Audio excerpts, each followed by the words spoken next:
Good evening and welcome to In Focus. Following recent developments in Gaza, Hamas has released the bodies of 4 Israeli detainees, including a mother and her 2 children. They further stated that it is ready to release all remaining detainees in a single exchange if the ceasefire agreement with Israel progresses to a second phase. Meanwhile, tensions have escalated between Ukrainian President Volodymyr Zelensky and US President Donald Trump. The conflict intensified after Trump mocked Zelensky in a post referring to him as a dictator without elections. That would be our discussion today with our esteemed guests, so stay tuned.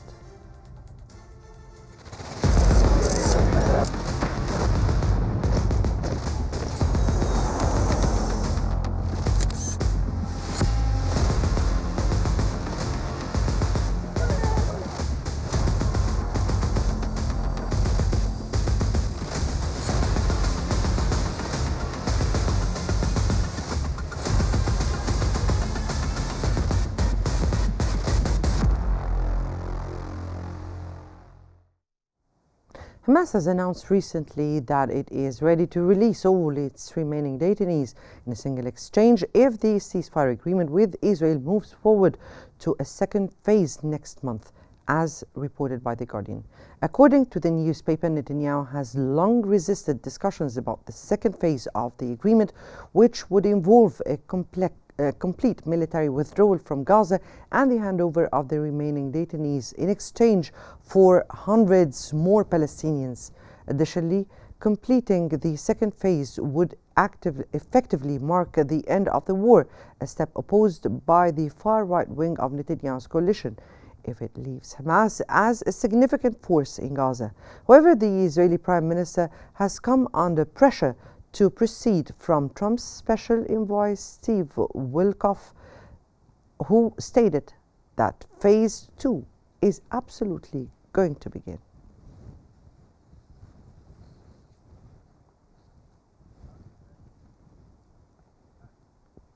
For further analysis, we're joined from Cairo by Mr. Ibrahim Adarawi, writer and political analyst. Good evening to you, sir, and welcome to Qnews. And let me start here by asking you, what is the significance of Hamas release the bodies of Israeli detainees, and how did you view this?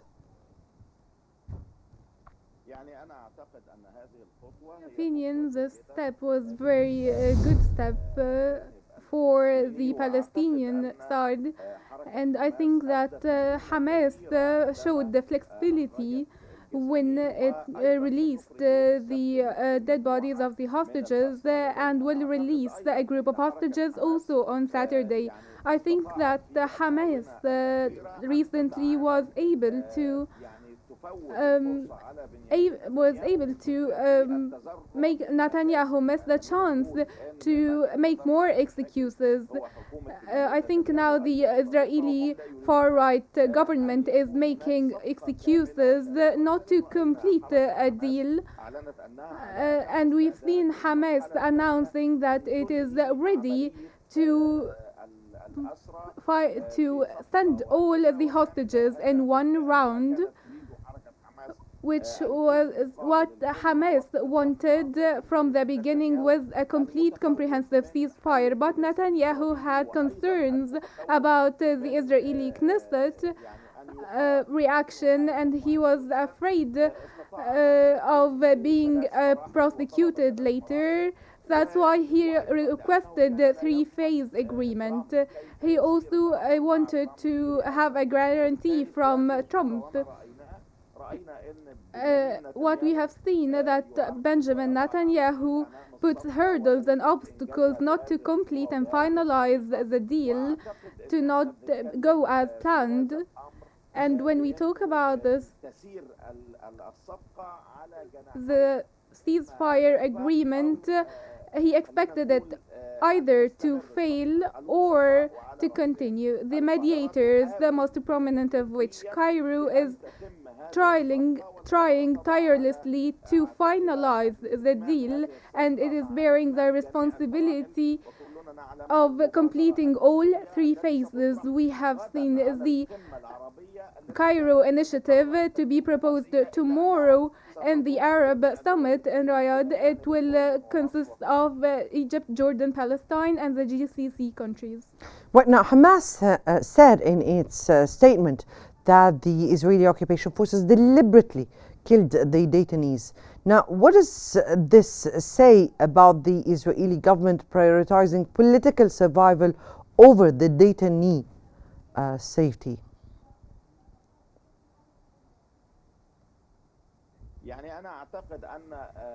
In my opinion, this is really foul. I think the one who killed the hostages is the Israeli side. The Israeli side today is regretting the death of children who was actually the Israeli troops killed 20,000 Palestinian children. We're talking today about only 2 children, and also killed by Israel, not Hamas. Who killed them is the U.S. weapons with Israeli hands. And we need to recall what happened when the Israeli troops killed the hostages, when they raised the white flags who were held captives in the Gaza Strip. The Israeli side had the Hannibal phase, the Hannibal rule to kill the kidnapper and the kidnapped, to not have a negotiation or a trade-off. That's why the Israeli side is the one killing its own hostages. Cairo has offered very generous offers to the Israeli side, which was completely ignored. And especially here we're talking that Israel overruled the right of response in the 11th and 12th days. Since the first month of war, Israel destroyed a wide range in the Gaza Strip and killed tens of thousands of Palestinians, and it continues to do so. And there were complete neighborhoods that were before killing those detainees, Hamas offered to have a ceasefire agreement and to hostage exchange, and Israel refused. And today we are suffering of women and children being killed, and also Israeli hostages. Who killed them must be held accountable. Who killed them was Smotrich and Ben Gvir and the Israeli army. If Israel resents this, I think that the resentment is not on the Palestinians who died and got injured, more than 50,000 martyrs and 100,000 injured. Also, the Israeli side, on the Israeli side, 8,000 was announced dead. This is an unprecedented figure. Only in the 1973 war, there was 8,000 soldiers on the Israeli side killed. And I think for this war, Benjamin Netanyahu is the one to be held accountable. He did not listen to Egypt. He did not listen to the international community. Only listened to the far right officials. And I think he's one of the most extremist characters against the Palestinian people. Right. Now, following this exchange, what are your expectations for the upcoming second phase of the ceasefire negotiations, especially as Hamas has stated it is already ready to release all remaining detainees in a single exchange, or if Israel proceeds with the next phase?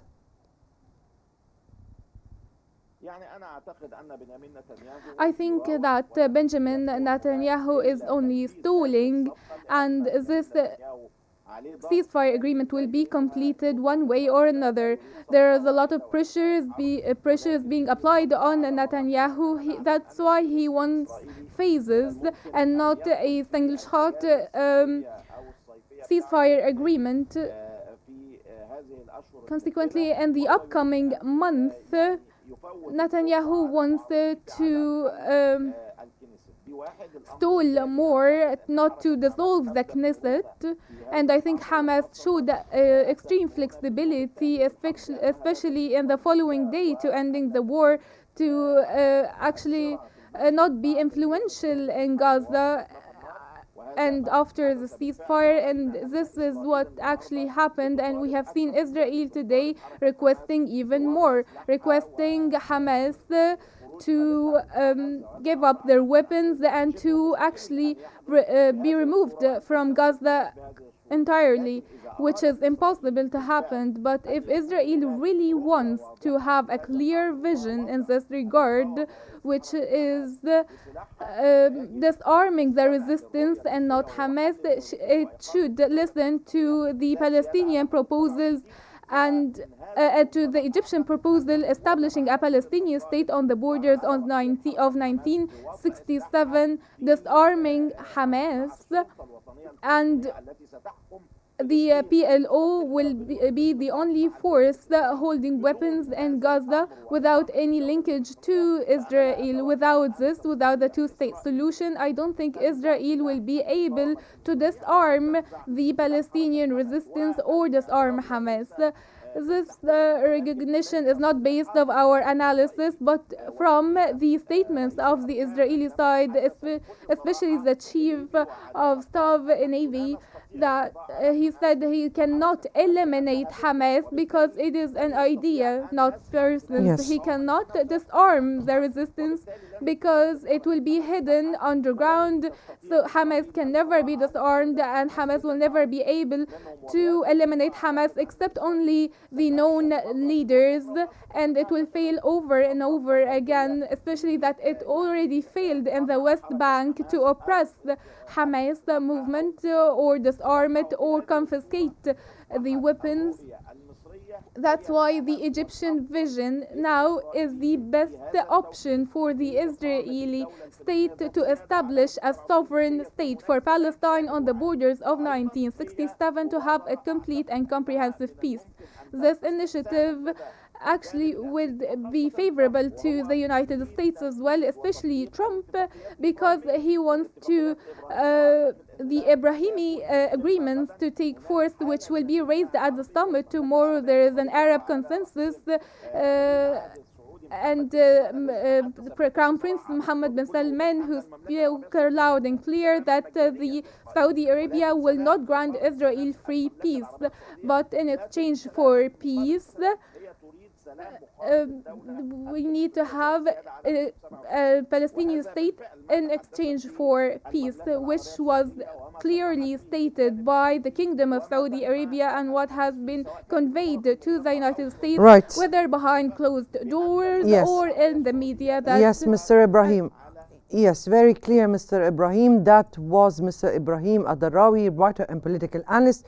Thank you so much for your insights today and your valuable analysis. Now let's move to the recent developments in the Russo-Ukraine war, so stay tuned.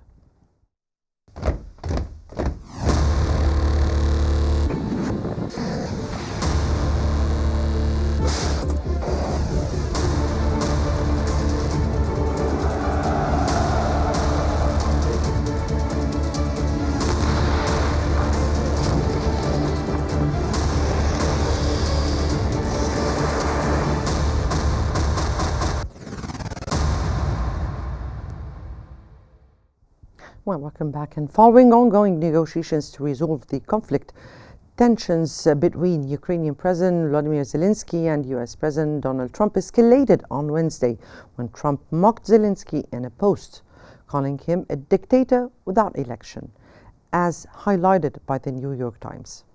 Trump's comments come hours after Zelensky stated that Trump had been caught in a web of disinformation from Russia regarding the war. The newspaper added that the tensions were sparked by a meeting between American and Russian officials to open talks on ending the war in Ukraine, which excluded the Ukrainian government. Additionally, Trump's focus on the US being repaid for past aid to Ukraine might obstruct future support, which Ukraine heavily relies on for weapons and ammunition to fight Russia.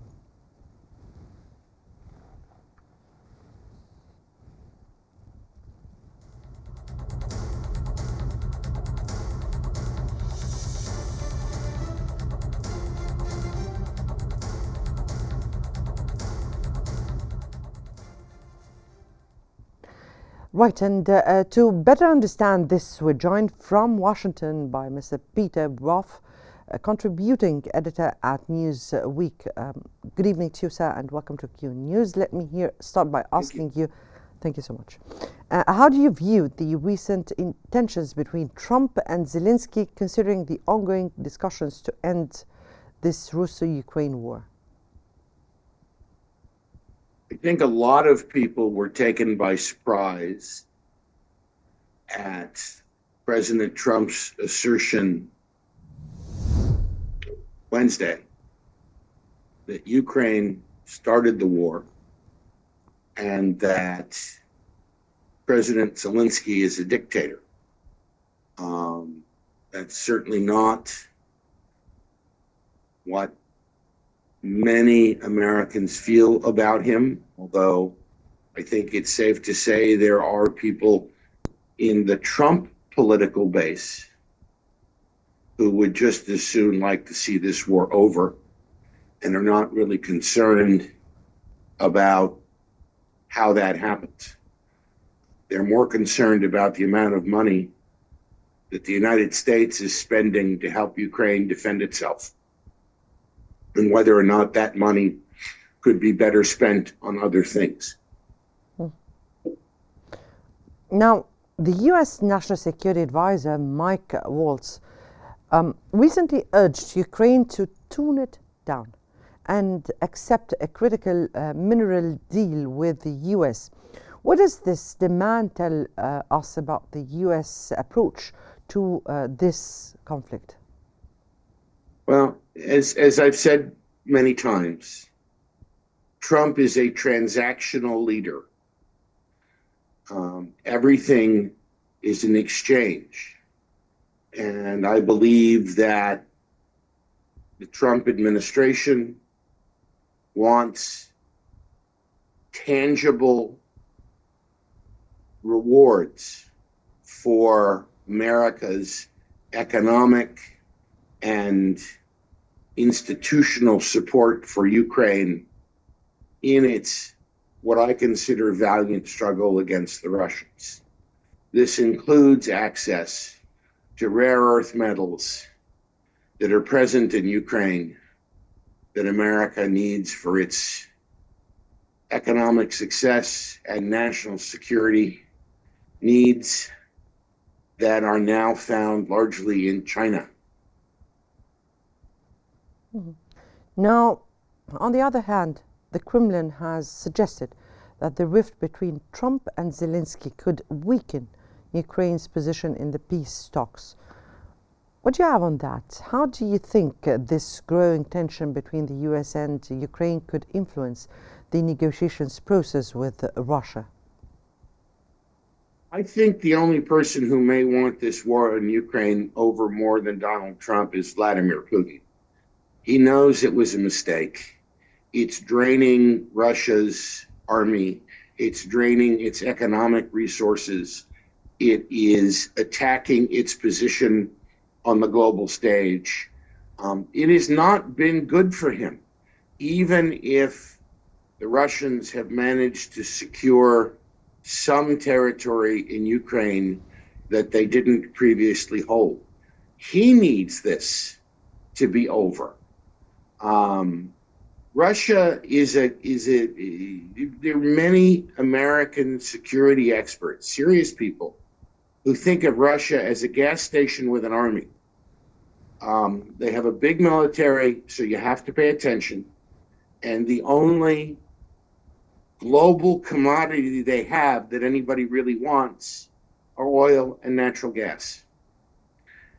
As long as this war continues, it inhibits Russia's ability to sell oil and natural gas freely and leaves them vulnerable to a sanctions regime. If Trump and the West could get its act together, they could start squeezing Putin economically in a way that he's going to feel in Moscow. But here, in response to the US efforts to mediate this peace deal, Russian officials have already set strict red lines, particularly regarding the presence of NATO troops in Ukraine and Europe, definitely. Now, how do you think these red lines will shape the peace talks? I think they provide a broad framework to bring everyone to the table, but I would not be surprised to see them dispensed with quickly. One of the things that I have learned watching Trump is that, very much like the American comedian Groucho Marx, he has his principles, and if you don't like those, he has others. He wants a successful conclusion to a negotiation where he gets more than he gave. But we're speaking this time about the Russian strict. No, I'm well aware. I'm well aware, and I am not sure that the Russians will be able to hold to their strict terms either.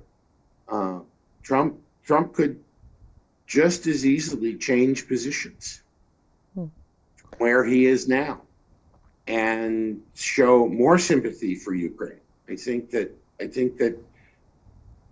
of the two parties, it's tougher to convince President Zelensky to accept a deal that ends the war quickly, because I think that's an agreement that leaves the Russians with more formerly Ukrainian territory, which was formerly Soviet territory, one ought to point out, than Zelensky may be comfortable with.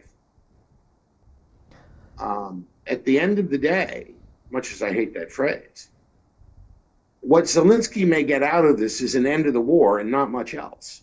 Now, I think that's a good outcome. You know, young Ukrainian men not having to die in war, young Ukrainian children not being slaughtered by Russian troops, young Ukrainian women not being raped by Russian mercenaries. That's a good thing.